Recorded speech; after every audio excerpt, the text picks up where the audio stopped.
Hey everyone, as I'm about to say, this is a commentated FE10 normal mode speedrun. Kirby ran it and then we commentated it together.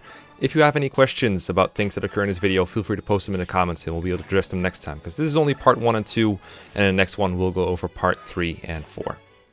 Have fun! Hello everyone, Mecha here, and I'm back with, well, kirbymastah, why don't you explain what I'm back here with? Yeah, so there was this one time where I was watching Mecha's commentated run on the Blue Lions LTC for 3 houses, and I was thinking, hey, it would be kind of cool if we did some sort of commentated over video commentary for some speedrun related stuff. And Radiant Dawn has been done and speedrun in like GDQs and stuff on easy mode for the most part, but given Mecha's wrapping up his current Let's Play and we just did an easy mode draft race, I thought, hey, why don't we just watch a speedrun that I did with normal difficulty, which is kind of a big step up from easy mode, but it's still lenient enough where it can be done reliably, unlike hard mode. And I think the normal speedrun offers like a lot of interesting little tools you have to use that easy mode does not introduce. So I think this is basically a speedrun that I did. That's currently the top time for normal difficulty Radiant Dawn with transfers in about 3 hours and 10 minutes, I think. And with transfers, what I mean by that is that we have an agreed upon transfer file that we all use, basically the theoretical best possible transfer file from Path of Radiance. And units that get a transfer from Path of Radiance get +2 to all the relevant stats, +5 for HP, and so on, basically. So that's the general gist of transfers. So let me get this straight. If you can cap a stat, you will cap that stat. Yes. Okay, fair enough. So like RNG abuse, basically. Basically, it's technically a hacked save, but it's like a theoretically possible one. So we actually used to use like a transfer file for easy mode where like all 3 Lagoos Royals at the end got transfers, which is technically not possible. Oh, right. And then we had a discussion about that and we're like, okay, yeah, we shouldn't really use that. So let's just make Gifka get the transfer because he gets a free transfer. Yeah, but right now none of that matters, right? Because we don't have any transfer units. We just have Edward, and please get strength.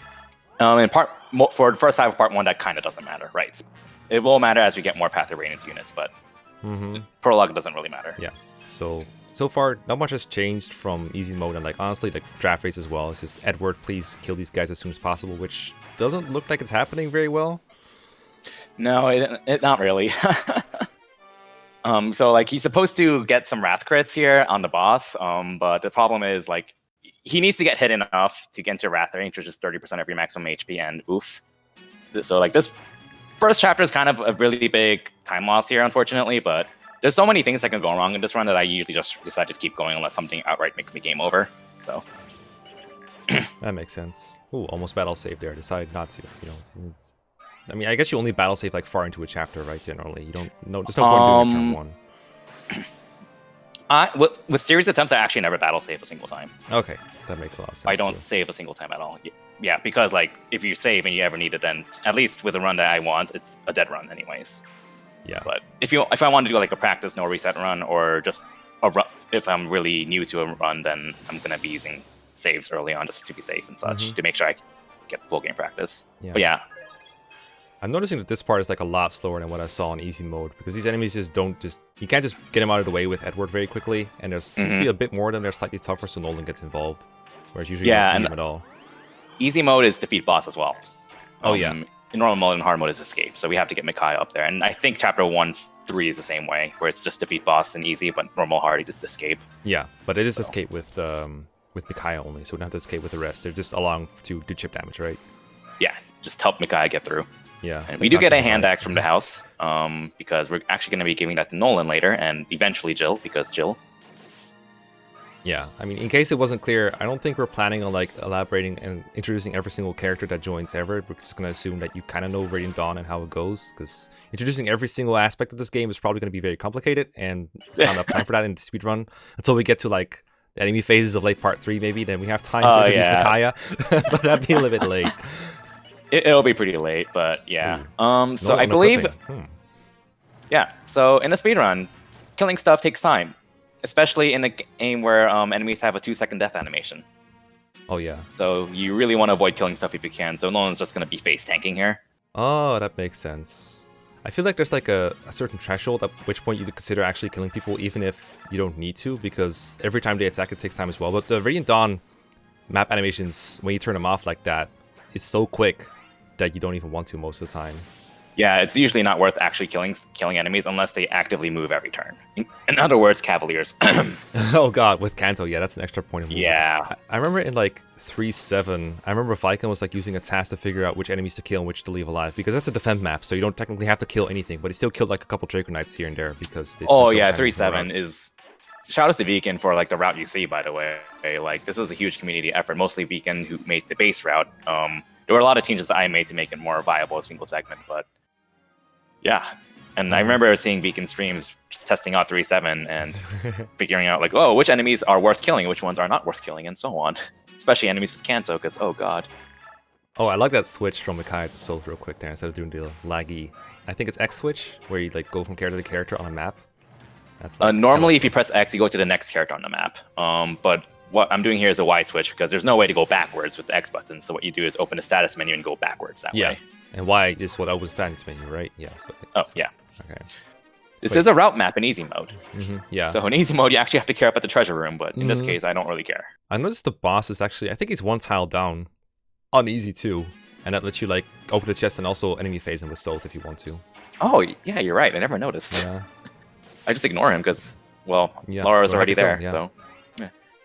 I guess it also means less XP on Soth overall, which I know is like Soth's growth and like strength and speed are so good, but there are some like thresholds that you want him to hit in easy mode at least, where like one rounds Armor Knights sometimes, which is ridiculous when you think about it, like running Armor Knights with knives, but that's what you can do in easy mode. But he hasn't even got a level yet. Yeah, the experience, this isn't hard mode slow, of course, with the experience game, but it is still a lot slower than easy mode. Soth needs to hit capped strength by 161, I think.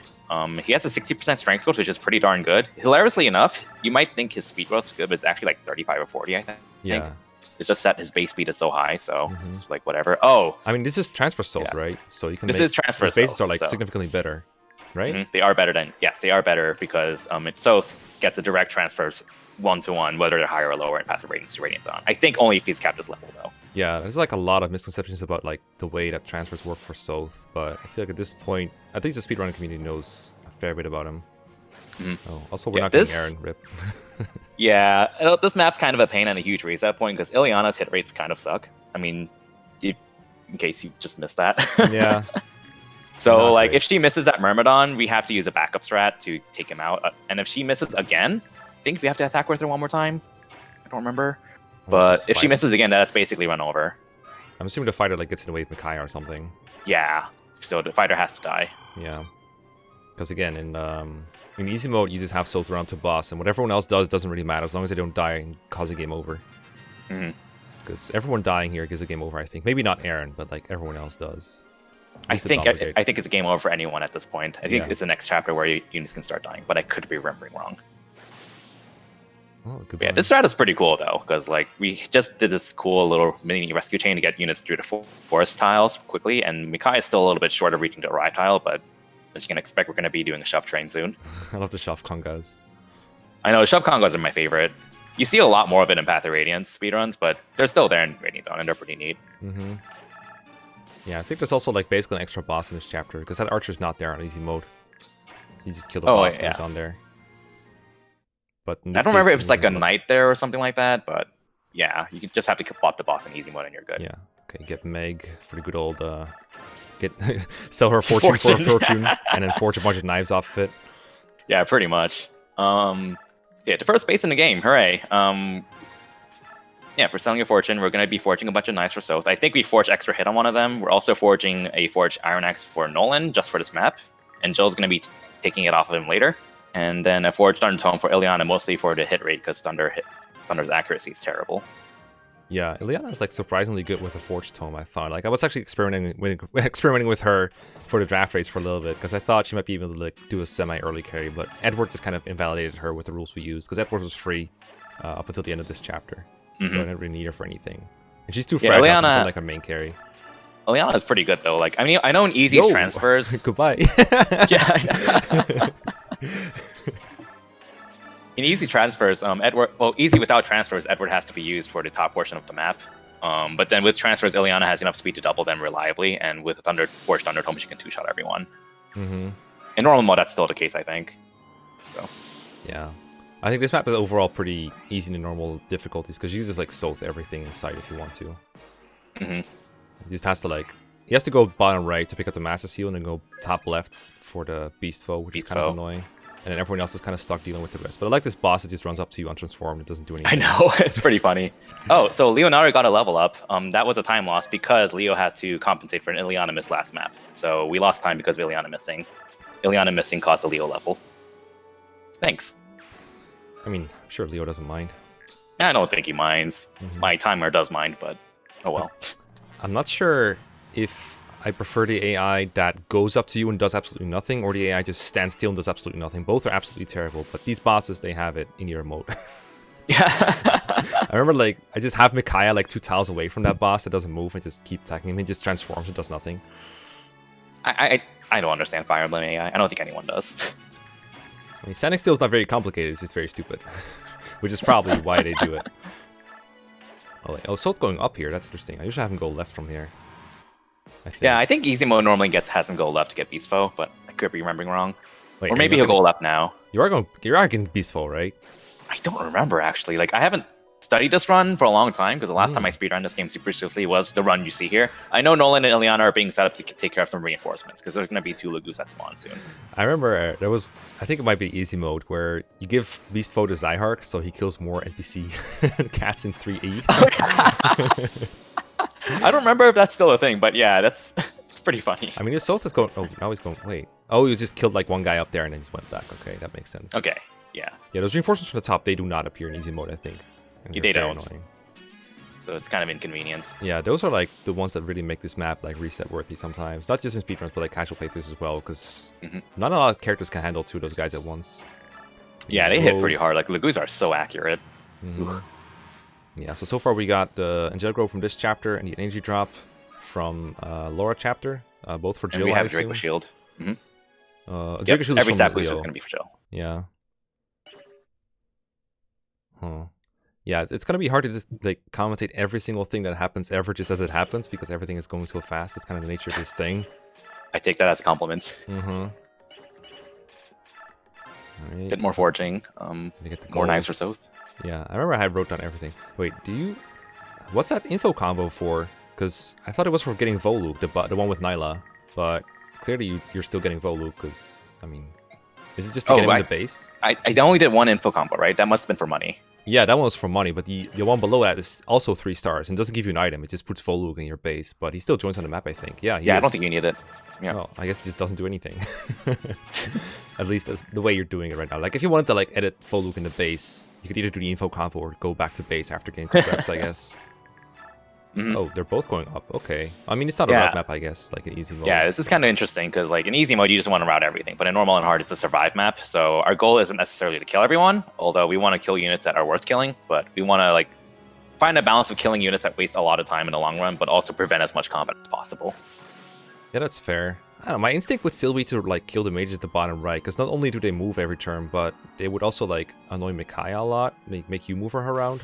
But maybe Sota's gonna double back. I don't know. I remember in the draft race, Gwimbridge's Jill actually died like once or twice in this map. So like, I think for the longest time, I never actually played hard mode like casually because like I got stuck on this map with Jill dying like 3 times in a row, and I just got so frustrated. It's silly because Jill is actually like a lot more careful than a lot of people give her credit for in this map. I've seen her heal at like pretty high HP for an NPC. I've seen her just stay in place without attacking anything. But apparently there's like a lot of times where she just died for like better plays than me, but I've never had Jill die in this map. Oh, she's definitely died for me before. Not on easy and normal mode, but definitely hard mode quite a few times. Oh yeah, so does double back, okay. I think one of these guys is a Master Seal you can steal. Do they? I don't remember. Yeah, I mean maybe it's a hard mode thing, but I definitely remember like seeing the option. In fact, I think what happened in my Let's Play is I wanted to steal the Master Seal, but I had full items on Soth. Like I just had all those forged knives on him that you forge in the base. I just couldn't do it. Had to discard something like a vulnerary or something stupid to steal the Master Seal. Freaking Soth. Yeah, which in hard mode matters quite a lot because you don't get a lot of bigs, so you don't get a lot of bigs, so you want to, you know, use all the Master Seals that you can to skip that level. Willow gets hit pretty hard by fire mages, so it's actually kind of important to keep him topped off. Yeah, I mean, he's gonna face one later, right? Because there's no fire mages now. I believe so, yeah, in the upper right corner, I think. Yeah, there's a couple there. It's like a kind of annoying area. It's like kind of the map where you want Soth in like 5 places at once. You want to need the top right or like the bottom right. You kind of tell because like I'm having Soth go back and forth all the time. It's Yeah. like I want him everywhere, but I only have one Soth. Yeah. Like when you're not routing, it's not a big deal because I mean it doesn't really matter where he is as long as people are staying alive and stuff. But when you're routing, you want to kill the fire mages. You don't want to use Voluk for that because if there's like 2 fire mages out there, Voluk just can't win. Like he just if you attack one, dead. He just dies because they will both kill him in the enemy phase. Because I don't think he Okos and then they 2 kill him. He typically does an Oko now. Oh, that priest wasting all my time. Gosh. Oh yeah, he just heals. It's pretty annoying. I remember like in easy mode that part never really worked out for me. Maybe you have to like shove Soth with Aaron or something to actually get where you want him to be.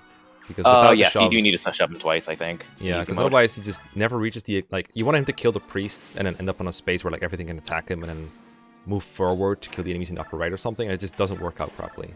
Oh, we did a ledge block. Yep, just a ledge block now. Oh, well, that boss is like, fuck that shit. I'm getting up. I'm going up. You can't stop me. I like how that priest just ran away and isn't even bothering healing the fighter.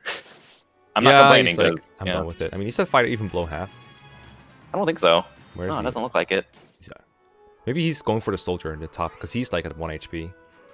There you go. See? Oh yeah, there we go. I'm guessing that one was hurt by the NPCs. Probably. There's like a lot of weird stuff that can happen because green unit AI randomness. So yeah, kind of have to improv the last 2 or 3 turns every time. Yeah, I think some of it is like predictable. Like I remember there's this one dude that always goes for Tronio even though he has Jill and Zyark available, and he's like, nah, I'm going for Tronio. I'm just suiciding. All right, Jill, what's that level up? Yeah. So Jill has to get a point of speed here. She needs without transfer, she needs +3 speed, +2 strength, I think, to 1-round KO the 162 boss. With transfer, she only needs +1 speed. So the bonus experience is there to just help her stats out long term before promoting her, and she also needs a point of speed. Right now, I'm just terrified of her strength. She's like 17 with the energy drop and the transfer and the promotion, which I mean, it's better than base, I guess, but that's so gross. Yeah, I know, it's scary. She's actually she carries 161 pretty hard in easy mode, but not quite as much in normal mode because her stats just aren't enough at this point. Yeah, like I mean, she's still important, but she's not gonna like carry this map. Yeah, that's the thing with Jill is like you want to promote her for the extra stats early on to just make her kill things quicker and save time. But without the if she's promoted, she's not getting a whole lot of XP out of it. And that makes her long term so much worse, I feel like. Right. So there's always kind of a balance. Yeah. I remember the segmented speedruns that Viking was doing was really frustrated with Jill because there were so many ways you could go. Actually, not segmented, just not segmented, actually. That was worse. Segmented is fine because there you can just battle save to rig level ups and stuff. And you get enemy phases like, okay, Jill needs to dodge like 3 Thunder Mages and get 2 strength out of 3 level ups and stuff like that. But in segmented, you plan around that shit. And she's like, it's more lenient, but it's still like, you get to this chapter and Jill just doesn't get the level up she needs. It's like, oh my god.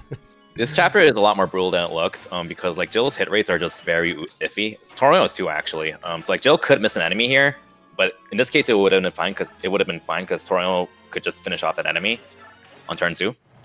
Zyhark, it has to get crits or adept on these knights, though. Yeah, I actually just played this in easy mode and Zyhark with an energy drop because I was using Gwimpich's draft team, so I could give him that one. He 1 round kills the armor knights with the steel sword like exactly. So I'm imagining in normal mode he misses that, especially without the energy drop. Right, and the enemy stats are random as well. So Zyhark, this chapter is really usually you don't care that much about turn counts of speedruns, but this is one of those maps where it's very turn sensitive because if you lose even 1 turn, then you're gonna lose like over a minute because there's gonna be extra reinforcements that spawn. So it's really important to finish this in, I think, 4 turns? Yeah. I think it's 4 turns. Yeah, I think for like a draft race kind of setting, it's actually really scary to lose turns here because the Pegasus Knights that appear could just kill your Micaiah or something if you don't prepare. Really you have to like check ranges and shit. It's very scary. I remember when I was testing for the draft race a little bit, I would write down when reinforcements come. And I think there's like there's 1 turn where reinforcements come. It's almost inevitable if you get it, unless like everything goes perfectly with Soth. He just routes like the top left part of the map. And you don't get reinforcements. If something goes wrong for like 1 turn, it's fine because you get like a couple Pegasus Knights from the left, and you can still kill those in time. Then you get like a free turn where nothing happens, and then you get another turn with those bunch of reinforcements you mentioned. That's really bad. That sounds about right. Oh, yeah, Rip Toronio missing. Yeah, I think his hit rates are like 70 to 80s on most enemies here, so a miss isn't really too big of a deal as long as he like eventually kills that unit. in enemy phase. So if he double misses his knight again, then that's bad. Is that priest? Oh, the priest didn't heal though. I think he just doesn't move.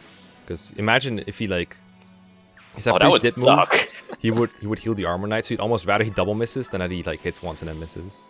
Yeah. Oh, guessing Zyrika's getting the hell out of here. Yeah, okay, Yeah, that makes sense. Because Geo has one to range and he doesn't.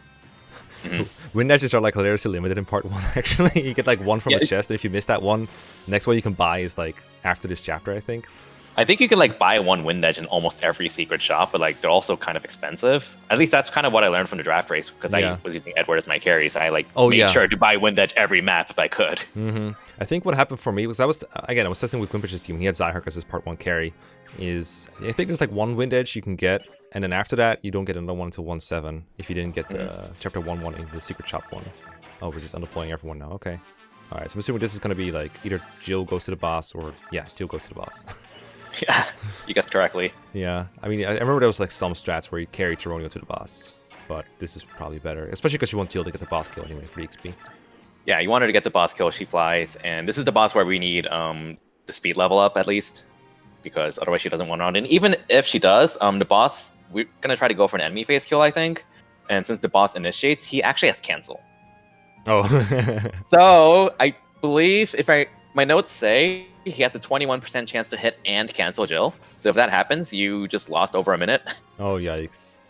So that's what I mean by there's just so many little things that can go wrong like that. And like 21% chance doesn't sound like really high until you realize that you have a lot of those throughout the course of a 3-hour run. Wait, so it's why you don't reset too much at the start. So if the boss initiates and he cancels Jill, but Jill doubles him, do both of her hits get cancelled? Yeah. Oh, wow. She just does not counter at all, period. Wow, how fun. Thanks, Radiant Dawn. Yeah. Oh, that's interesting. I remember the draft race just had Soth run up to that mage on the left and just knife him, and then the boss can attack him from the. Yeah, I think that tile's like barely in range of the boss. So there's a way where you can like, I think there's a strat to like kill the ballista archer a little bit early just to save yourself a little bit of risk, but it takes time, so That ballista's funny. I think my Makai in the draft race, she gained like 1 point of defense and 1 point of HP or something early on. And then I accidentally left her in range of the ballista and she survived with 1 HP. Oh my god. That sounds actually really familiar. Didn't that happen once in your LP, or am I thinking of a different LP? Maybe? I might be thinking of a different LP. Something like that probably also happened in Let's Play, because there are 2 ballistas, so there's two chances to make that mistake. Yeah. Alright, get the boss, don't cancel me, thank you. Oh, he actually hit you. That's fun. Yeah, he has like 80 hit, I think, so you'll usually hit. Oh, yeah. Strength and speed. Damn, that's good. All right, Paragon, very good. And that's what we like to see. Oh, you're not even saving between chapters, I just realized. Yeah, I'm not saving a single time. If it goes wrong, it goes wrong. Yikes. Yeah, so that's why it's kind of scary. Yo, 3-hour run though? Yeah, well, it happens. I mean, Final Fantasy X runners do it, and their run is 10 hours long.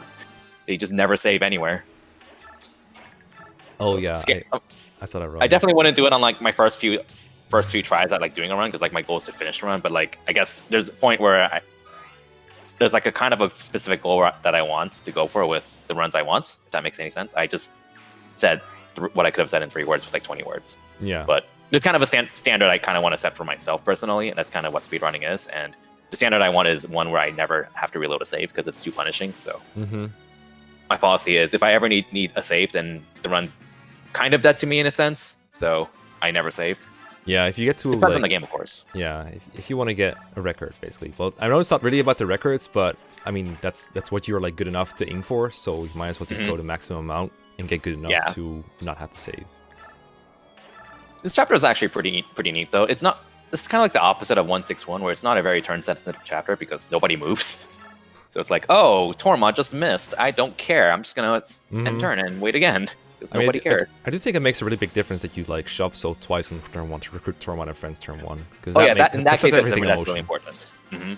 Well, once you're past that, it's not really super sensitive in terms of turn count. So like, Tormod has like 80 hit on these mages, I think, 70 to 80 hit. So if he misses, that's not really a big deal because he can just camp there and then try again. Yeah, because like Micaiah doesn't have to be up there until next turn anyway, so it's fine. And even if he misses again, you can just wait there again anyways.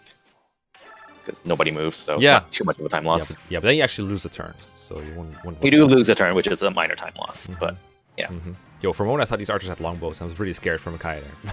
I I always think they have longbows too. I don't know why. They just like feel like they're spaced out to have longbows Yeah. for whatever reason when they actually don't. Seems like a good idea to have longbows here.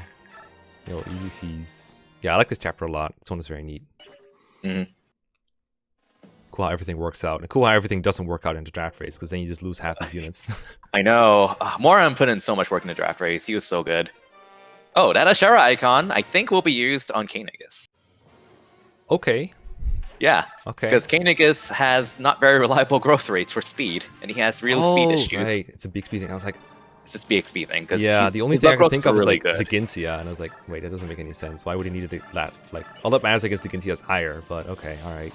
Yeah. I might use it on Ike, I don't remember, but I definitely use an Ashera icon on Kanegas at some point. It might be that one. Okay.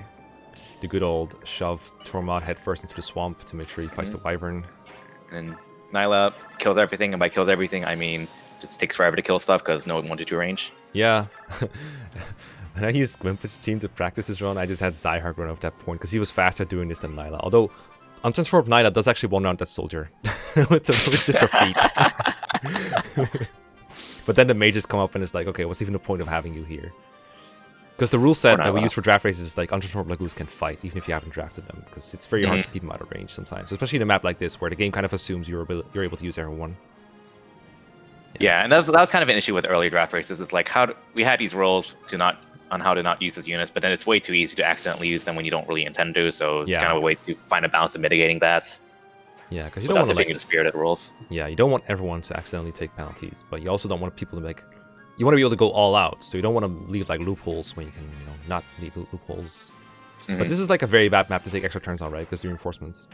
Kind of, yeah. There is like a way to save like 2 turns on this in easy mode at least. I don't remember if it works on normal mode, but it requires like dumping some bonus experience into Tormod and doing like an even longer shove train to get him to the lower right island earlier. Oh, that makes sense. It ended up being slower. So that does just seem slower because the actual shoving takes time, and then the BXPing itself takes time, even if it goes well. The BXPing issue was a big main issue because you had to give him level ups to be able to two-shot the boss, I think. Yeah, you're only saving so much time as it takes for like Soth to get his butt over there, and he doesn't even take that long to begin with because he just runs through all the reeds with a lot of ease. And he still has to go up there anyway to fight like a couple dudes, so yeah, he's already doing stuff to begin with. So the time saves seem very marginal there, potential ones. This chapter is really annoying. Like Soth does need to use his maximum movement range every turn, which is why leaving that bandit alive was kind of annoying. But yeah, it can't really be helped because that bandit's going to get healed. But yeah, we need to use his maximum movement every turn. I noticed that too. I noticed that like the bandit goes back to get healed, but then when he does get healed, he just suicides anyway. And I think at some point, actually, I think what happens is like another bandit gets injured, like that guy, that soul just crit, and then the priest runs up and like goes to heal him, and then this bandit just suicides into Soth anyway, because like the tile that he wants to go to is like in Soth's attacking range, basically, if that makes sense. Like in a tile where he can attack Soth from, so he just suicides anyway, even though it's at low HP. It's very nice. So we basically just lose time from the extra heal animation. Also, you don't want to get hit by Venom Axes because poison takes a lot of time, and Zyhark did get hit, so it's like I think roughly a 10-second time loss, unfortunately. Yeah, I think can't be helped. Like between Nyla and Soth and Zyhark, like someone's probably gonna get hit by poison like somewhere, right? It's pretty horrible. It's more common for someone to get poisoned at some point, so it's rare to get out of this chapter without poison. But I mean, if you like casually speedrun this game, that should be like the last thing you're concerned about. I think is like getting hit by poison. You should just if you're doing like a YOLO run or a draft race, you don't care too much about that. Yeah, it's like shit. I got poisoned. Better reset the whole map. I mean, at this point, it's like I'm 30 minutes in. I'm not gonna reset if I can finish the run usually. So yeah, I mean, with the run this long, well, I don't remember that Wyvern, but easy to kill, I guess. Turn 5. Shout out to Zyhark. Yeah, easy. Pretty useful. Yeah. I found the reinforcements in that area particularly annoying. That bandit staying alive caused the reinforcement. Otherwise, I would have finished him out before the Wyvern spawned. So yeah. Chapter 1-9, everyone's favorite map. Oh yes, this is the only one for the draft race that I wrote like turn by turns by, because if you don't turn by turn this, you're gonna be stuck in it for a while. Because the game doesn't really tell you what to do; it just goes, "Hey." Thankfully, easy mode's pretty easy because you can just throw Mikai in a corner and then have the Donkey Kong. I mean. Burger King kind of diagonally from her and just protect her that way. And it's a lot more complicated in normal mode because you actually need to kind of go around the map. So this is actually probably one of the hardest chapters to practice just because there's no like good visual cues on who to move where and when. And so it's easy to just move Mikai one tile off and just have her die. On normal mode at least. So surprisingly a scary chapter. I guess the easy mode run that I was using for my reference was like outdated, because that one is a lot more complicated. I mean, it's not very complicated, obviously, it's 2 units, but it's a lot more complicated than just put Micaiah in a corner and have the Black Knight do everything. But I guess normal mode just has a bunch more enemies that you gotta kill. Like, yeah, these guys, there's no way there's this many enemies on easy mode. Yeah, they're not. This map is, you failed the puzzle, now die. And then the puzzle is F. save Micaiah from dying. Good luck. Why don't I just rescue Micaiah with the Black Knight? Oh, no need to rescue me. I can take care of myself. Micaiah could not take care of herself. Game over. Yeah. Yeah, my notes just basically stay in the bottom right corner with like slight movements of the Black Knight and occasionally Micaiah until Jared appears. This is way different. Yeah, I've definitely lost runs to this before. It's like, oh shit, I moved Micaiah one too far right. Damn it. I mean, if there's one positive thing we can say about this chapter, there's no RNG, right? Like, there is no real luck involved. So like, this is entirely execution. Like, if you game over here, that's entirely on you. And that from a speedrunning perspective, I should say. So, for sure. And shoutouts to unequipping the Black Knights. Yeah, I was about to say, what the hell is happening here? But I guess he just didn't need to kill that last guy. Nah, you don't need to. Yeah. So, saves like a second. Wait, Jared doesn't get O-code, right? So technically you save time by critting there. Kind of, yeah. I remember, I think I'm in a draft race, what happened is I hit him, and then the second hit I got Eclipse, which takes forever. Thanks. Psst. But I mean, honestly, still Eclipse in this game takes like still less time than like 1 GBA FE map animation, so I can't even complain. Yeah. This game is just very fast with the map animations, or lack of, which is really nice. Yeah, even though the game is like very long with a bunch of chapters, it still feels so fast to play. It's so smooth. It's so fast for the most part. Until you get to 4E base, it's so smooth. I love how this game controls, really.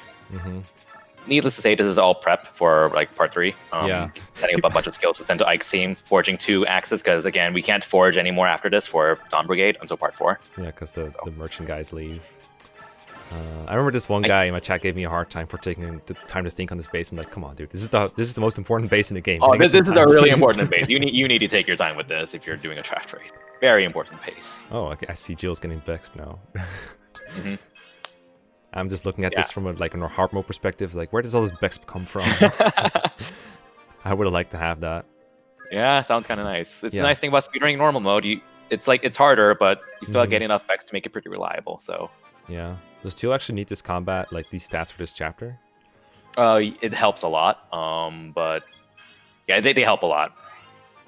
We want to promote her in chapter 3.6, I think, and we don't have other better uses for the Bex because she's not gonna be capping anything anyways in battle. So we might also just use all the Bex right now.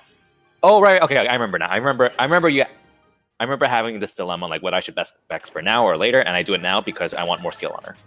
Okay. More hit. Makes sense. And like, there's really no reason to put it off. So. Yeah, I mean, the reason to put Bex off normally is because you can only gain 3 stats, and it's usually very heavily weighted towards the stats you're probably going to be good at anyway. And for Jill, which I think is like skill and speed. It's speed, luck, and res for Jill. Her skill growth's actually not that great. Oh, okay, fair enough. Unfortunately. Good correction. Unfortunately. But yeah, what you're like most worried about when you're Bex being Jill, I feel like, is strength, because that's like not one of her highest. I think it's tied with like a couple of other growths that you don't really care that much about. And that makes it really annoying. I think her highest growths are like, well, I just mentioned speed, luck, and res, and then it's HP, and then it's strength and skill. They're both 45. Also, shout out to a wolf carrying a giant Black Knight. Nyla rides the Black Knight. Yeah, this is actually probably one of the coolest chapters in the speedrun, especially in normal mode. This one is so complicated. Yeah, one of the things that's not going to be quite as obvious is that I kind of want to manipulate the AI on the higher ledge to make sure that, like, Volog does not get attacked, otherwise he'll just die. But we want Morum to get attacked, because we want him to gain Lagoose Gauge. Because we need him transformed toward the end of this map. Yeah, because like if he doesn't counterattack, the game is like, okay, you're doing 0 damage, so that means you get full, like, not full gauge, but you get the most amount of gauge possible in the round of combat. I think he gets like 15 or something. A lot. That's great. So it's unequipped. Yeah, I had like, for this chapter, I had the best team possible, besides like having the Black Knight. I had like Nyla, Folug, and Raphael, but all this stuff takes so much time to figure out. It is not worth figuring out an optimal strat live, so I ended up ledge blocking with Raphael. Oh yeah, you mentioned that, yeah. I think I had self-ledge block as well in my side on the draft race, which is exactly what he's going to do here, just kind of chill here with no weapons and just tank. Yeah, I mean, once you get up on the ledge, there's like a couple enemies with 2 range, but then there's one in front of them that has 1 range only, and then you just put him there forever, and he's never getting attacked. So you could even use like Ileana or Aaron or whatever. As long as it's a drafted unit, you can just use him. And Volk's carrying Micaiah still, and we're just gonna do a setup for a super end turn, a super seize, or whatever you want to call it. Oh, you mean like the Shaf Konga to get her in range? Sort of. We're basically just getting ready to get Micaiah up there so that once we break the door, we can just seize immediately, basically. So we need to get Micaiah and Raphael up there and dropped next turn. Those are my favorite kind of turns when they're being set up in a run like this, because right now it looks like a fucking mess with 2 Lagoos at low HP and just nothing happening, but I'm sure it'll all make sense in a second. Alright, we need Raphael up in here, obviously, for that kind of maneuver. Yeah, like, not much happened in this turn. We're just basically dropping Micaiah and Raphael. That's so nice. You can just, like, stay on the other side of the door. Because And conveniently enough, those fighters blocked the way for that Fire Mage to reach. Oh, nice. And the Fire Mage would have butt hit, but it's still a risk, technically, so... Alright. And here comes the super turn. Probably one of the coolest turns in a run. That's really cool. I mean, I can see where it's going, but it doesn't make it any less cool with the speed wing. Oh, that speed wing is for Kainigus. Yeah, I was about to say, Nana's just keeping that, isn't she?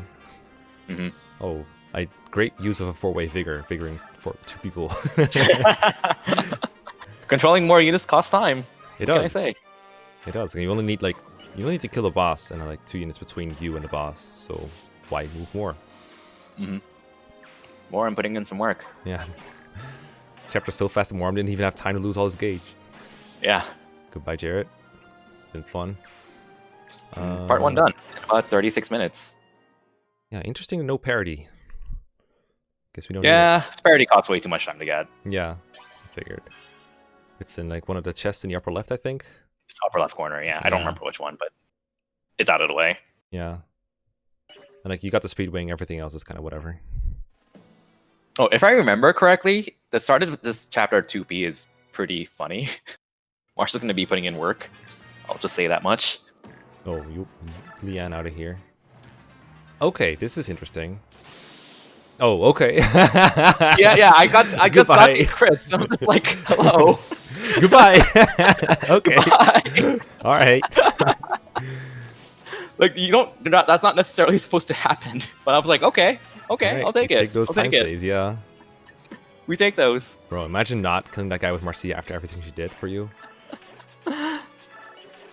Oh yeah, so we take away Marcia's javelin because Marcia or Lindsay are not available in Chapter 2-2, and we want a javelin for Nephany, so Niluchi takes it, so he can pass it on to her. Figured he'd beat that. I mean, I'm assuming this run doesn't like train Marcia, right? That takes way too much time. Nah, it doesn't. Yeah. It kind of does. Easy mode kind of does actually with the optimal strats. Oh yeah. Sort of like you basically best Vex per in Chapter 3-9 and then just snipe the boss. It's actually exactly what I did in a draft race, and it saves a lot of time. But thankfully, since I actually trained her, it was pretty reliable. But in the easy mode speedrun, she doesn't have the strength to do it reliably, so you have to rely on Adept. Or crits, or stun. Okay. I should probably take an approach more like this. Like, whenever I'm doing it, like, I did 2 draft race run-ish things, I guess. And I was, like, hunting down Draco Knights that I thought would move for a long time. Which is probably costs more time than it saves. Because right now you can just chill in the corner and you don't really see that much combat after the first couple turns. Yeah, like it basically just kill the first 2 Draco Knights that bother you and then just chill. The boss doesn't like, he reaches you for 1 turn, that's it. Hey, we got Har. We're gonna showcase Har by doing absolutely nothing. I mean, this is the only chapter you get to use Har for in a draft race because he's banned until part 4 in those. And you don't want to really train him that much in a draft race setting, at least with the rules we have.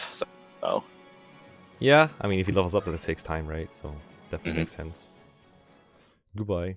I remember this one time I was like casually any percenting, and I got to like 2E, and I think the strat there was at that point, or that's what I thought, is to use the Tomahawk, and he couldn't use it because he didn't use Axis long enough for it in 2P. Oh, that feels bad.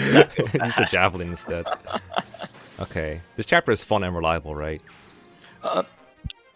It's actually not terrible. The Wrath crit on the boss is really annoying. One thing to note is that I'm going to be taking a quick second to check if Braum double attacks his knight, because enemy stats are random, and Braum can occasionally be able to double them or not. And the idea is that I do not want Braum to kill the knights on enemy phase. Someone else, is the Murmur not going to take his place if he does? Yeah, and if he does, then he will poison Braum. Yeah, that's annoying. I think I'm I'm just checking to see if he doubles. If he does double, then I'll just camp him there and do nothing. If he doesn't double, then I attack. So then I can kill him on player phase. Yeah. I think like Neff shoves the Myrmidon after that. Yeah. Yeah. She should shove or kill. Probably shove. Yeah. I mean, shoving is probably faster. One. This guy like doesn't move. Oh, you can't shove. Okay. Oh, okay. Yeah, she just attacks then. That works. Yeah, she can't. This shove. is with transfers, remember. So Neffany is actually like Neffany is one of those units who benefits a lot from transfers. So she's kind of really good. Yeah. I think whenever I'm draft racing this, I just I shove the dude with Braum just to get him out of the way so that Neffany can make it down there or Braum can make it down there. I don't know. I just improvise every time because fighting the boss in this chapter is like super stupid without transfers. No matter This boss is just stupid in general. Ugh. I think this run got really lucky with it. I guess we'll see. Because he's gonna get hit. Wrath. Goodbye. Yeah. Okay. Yep. There we go. Nice. Yep. Goodbye. There we go.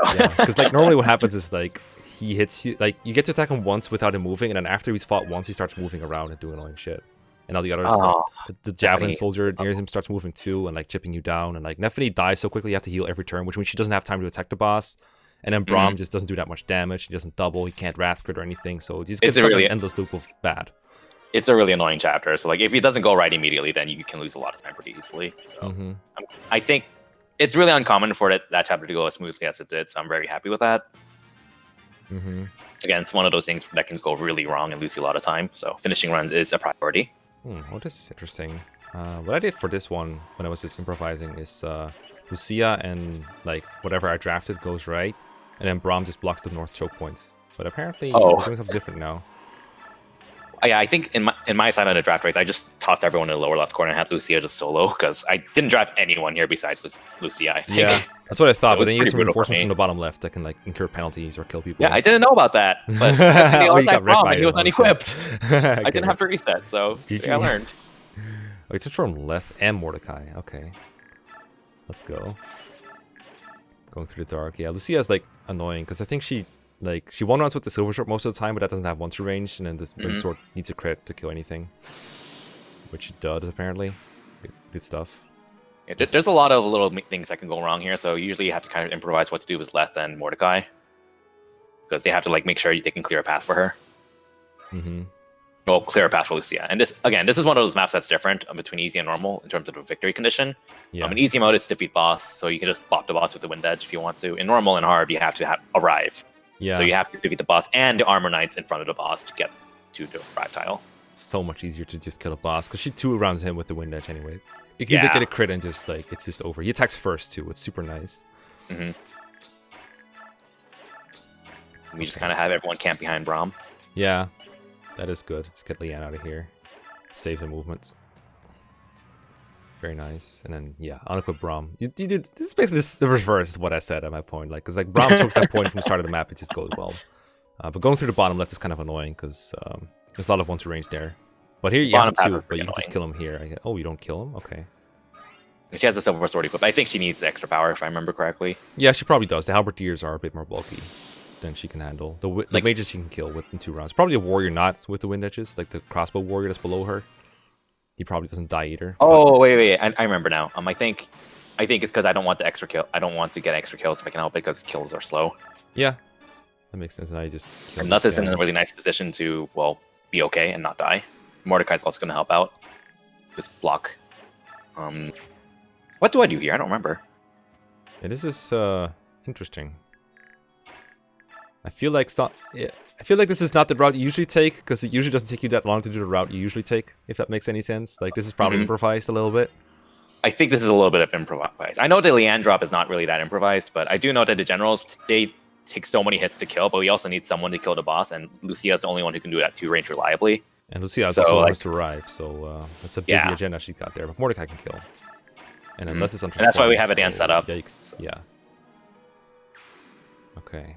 So it's kind of a brutal chapter. That is pretty brutal, but looks like it ended well. There's like a couple seconds of thinking. That's it. Like everything else looks like it was just went as planned.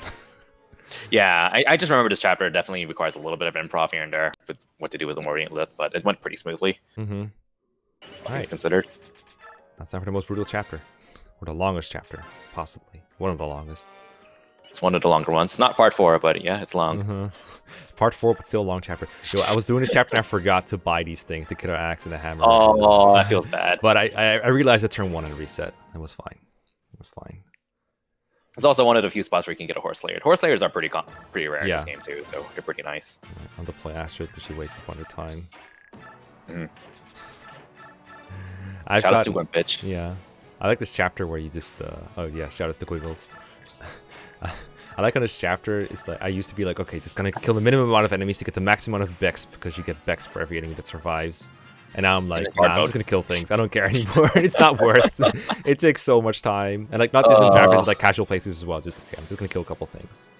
I'm not gonna. Funnily enough, I think I've mentioned this during the draft race, but like the faster easy mode strat is actually to have Makalov get a few kills and then just have him clog the left choke point. Yeah. And that actually ends up being faster. But the downside is that you miss out on the speed wing in easy mode. Oh, that sucks. You normally use it on Joffrey, but you normally use it on Joffrey for chapter 3-9. But so if you do the Makalov strat, you're pretty much committing to using Marsha, promoting Marsha instead. I bought the killer axe in draft races just so I could rig Kieran critting the speed wing guy. Get speed wing. Oh, the speed wing is so good. We do get it in normal mode though, because it's normal. We kind of need it pretty desperately. Yeah, Har? I think so. Because, I mean, Knikas has got his. I'm assuming Titania doesn't really need it. Yeah, so there's 3 speed wings in the game. We used them on Har after promotion, Knikas, and Screamier, I think. Yeah. Because Screamier is also, like, Screamier basically gets +4 speed, and it gets him over a bunch of doubling thresholds for part 4, so. Yeah, I think that was the case ever since, like, Viking started running this game. That makes sense. Alright. Gwimpage is putting in a lot of work. Yeah, you gotta get these guys out of the way. Like, it's not like Bexp is that rare, so you might as well just get the enemies out of the way. I love that they put enemies in such a way that there's, like, always a couple guys choking up the point, so you need Kieran to get through here. Although, not in this case. I think in easy mode, there's, like, 2 guys right there that Kieran just killed. You kill one with Kieran, and then Joffrey can kill the other one and Kanto through. I think there's, like, fewer enemies blocking the choke point in the fence that Joffrey just went through in easy mode. I think. Joffrey also needs 1 to 2 range equip because bow users are going to be blocking his way otherwise, I think. I just realized you didn't Bex Joffrey, right? No, we did not Bex Joffrey. Okay. He doesn't need it. This is transfers, though. He does need 23 strength, I think, to two-shot the boss with the Brave Lance. Yeah. So if you're not using transfers, he needs Bex. I forgot to give him the Bex, but he got strength on the level up. Like this time, I did Bex him in the draft race. I just forgot just now when I was playing for fun on a practice. So one thing to mention, I think you know about this too, but there's a paladin in the upper left corner with the horse layer. Yes, he's not there in easy mode, but he's there in normal mode, and he sucks. You can kill the run here. He doesn't one-shot Joffrey, but if Joffrey gets hit by anything else, he's dead. Oh shit! So you just vulnerate and pray. I don't think we even have time to vulnerate. You just have to YOLO and hope. But his hit rate on Joffrey is not that great. Oh no, it does look like a heal. Never mind. Yeah. So I think the ideal situation. Just stand there and don't vulnerate. Come on. I think the ideal situation is that like you have Kieran lure over the horse layer because sometimes the guy will go after Kieran instead, and Kieran's actually dodgier because of weapon triangle, and he's actually has more HP and defense than Joffrey. So. Like, if Kieran gets hit by the horse layer instead of Joffrey, then Kieran has a better chance of surviving. That's so... But that's it's so random. This is like 40... This is like three-quarter of an hour into the run. It's just like, alright, if this guy hits Joffrey, he's dead. Goodbye. And like, just to make it clear, Joffrey and Kieran are both game over conditions, so whichever one dies, it's bad. But damn. Yeah. Can Kieran still reach the door next turn? I think we have the bot... No, we can't. I think we Brave Lance the door and then have Joffrey kill the boss on enemy phase. Oh, okay. The boss moves to normal. Okay, well... And then next turn we have Kieran take out the Halberdier with the Speed Wing. No surprise, the Durn did not die there. What a surprise. Yeah. It could have, but there you go, could have. Yeah. But Filling that, up Kieran's Kieran's convoy, enough move so... to reach it, right? To reach the door, I think? Because like, the guy, the knight is out of the way, right? Or was he not? Yeah, he would be able to reach, but... Yeah, you can't attack and seize at the same time, so no real point to it. And Kieran doesn't have a brave weapon. True. Joffrey does. But now you take like the boulder damage, right? Because they're both like in range of them, I think. The boulders. I think the boulders reach anyways, even if you're like within that little corridor in front of the boss. So okay, they're like they usually don't kill you unless you're getting hit by a bunch of other shit, which has definitely happened to me. But they just waste a bunch of time because they actually have an animation. I think if I could be wrong about the boulders though. I think another reason why I don't move Joffrey all the way up in there is because the other archers that are up on the ledge, they hit it pretty hard. Yeah, they have like steel longbows, I think. And then so you want to keep Joffrey out of range. And look at his HP; he's pretty low. Yeah, I think if they're downstairs, if you're downstairs and you're upstairs, they get that ledge bonus too, so they like always hit you. I'm not completely sure about that though. Yeah, I'm not sure about it either. That's a weird Oh, terrain. speedwing for Har. Sweet. Nice. Nice. Wait, did you two-shot that guy?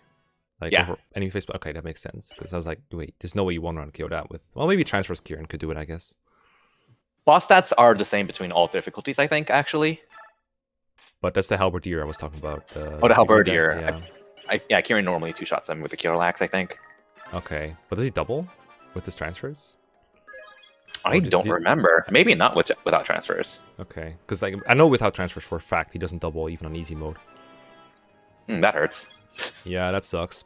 Because like I wasn't sure if you killed him on enemy phase, or like if you attacked him on enemy phase and then killed him on player phase, or if you just one rounded him in player phase. That's what I was not sure of. Maybe easy without transfers, because I know we still got the speedwing in without transfers. I haven't touched that category in forever though. But maybe we like hit him once with a hand axe or something and then kill him on player phase. Yeah. Anyway, Vex Par looks like he's pretty much guaranteed to do everything you want him to because he just got one stat on his last level up. Yeah, pretty much. Get killable. And that's also why we don't want to use the speedwing on him yet. We want to use it after promotion. Oh yeah, so this chapter can be one-turned. It's a little bit faster actually, but less reliable. Can you guess why it's less reliable? I mean, it can't be that Har dies. No, that doesn't happen. Fire rhythm.